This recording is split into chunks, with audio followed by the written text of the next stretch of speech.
পোলা এক মায়ের খুব ভালোবাসে, দুনিয়ায় আর কিছু চায় না মায়া ছাড়া। আচ্ছা, কিন্তু মায়া পোলাডারে পছন্দ করে না। ওপো অনেক চেষ্টার পর মায়া সে পোলাডারে কইল যে ঠিক আছে, হ্যাঁ আমি তোমারে ভালোবাসতে পারি, হ্যাঁ, আমার একটা জিনিস এনে দিতে হবে। কি রে? পোলাটা তখন কইল যে তোমারে পাওয়ার লিগা আমি দুনিয়ার যে কোনো জায়গা থেকে যে কোনো জিনিস এনে দিতে পারি। হ্যাঁ হ্যাঁ, মায়েরা তখন কইল তুমি তোমার মায়ের কইলজাটা আমার আইনা দাও। কি ক- কি ক- কি কি- কি- মনে হয় না? কি গল্প শোনালি দিদু?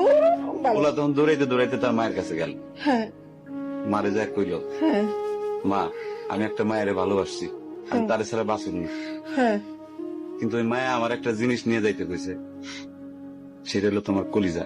তুমি যদি তোমার কলিজাটা আমারে দাও, ওই মায়াটা কলিজাটা পাইলে আমার ভালোবাসবে। মা তখন কইল তুই আমার একমাত্র বুকের ধন, তোর সুখের জন্য আমি সবকিছু করতে পারবো।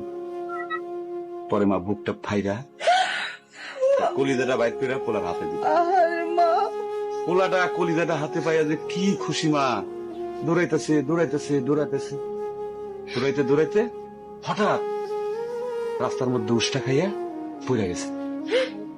হাতের কলিজাটা হাতের থেকে ছুইটা রাস্তার মধ্যে পড়ছে। তখন মায়ের কলিজাটা কইতেছে ব্যথা পাইছো বাজান? কোন মায়া যদি এইরকম কয়, সেই মায়ের আমি, আমার মনে হয় জগতের সব মায়ে একরকম, মা আমি পারো না, মা আমি তোমার ছাড়া আমি থাকতে পারবো না, মা।